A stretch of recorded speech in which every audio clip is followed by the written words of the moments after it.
svarbiausias yra tas, ne kuris vairuoja, o tas, kuris planuoja, strateguoja ir valdo visą situaciją.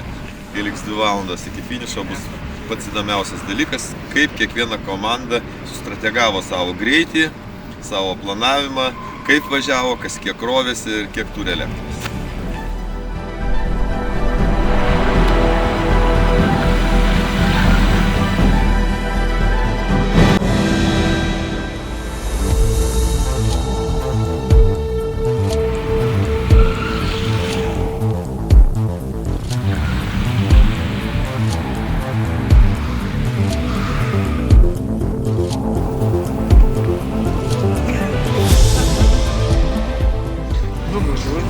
Už bairių, už neleistiną lenkimą.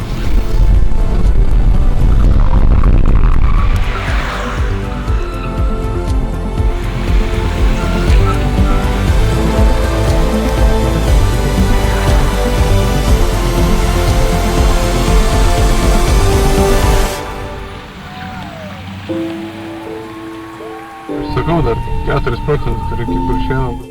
Labai džiaugiuosi, kad pabandžiau sudalyvauti šitose varžybose, nes iš tikrųjų buvo įdomi patirtis ir skaičiavimas, ta prasme, toks tikrai buvo iššūkis. Rezultatas toksai labai geras. Laikėmės savo taktikos ir tai pasitvirtinti. Aš tikrai nesitikėjau, kad tiek bus aistrų. Aš galvojau, kad iš tikrųjų tai bus toks labai šiltas, draugiškas pasivažinėjimas, bet ne, taip nebuvo. Tai buvo tikros lenktynės su visomis joms priklausančiamis aistromis, su karštomis galvomis.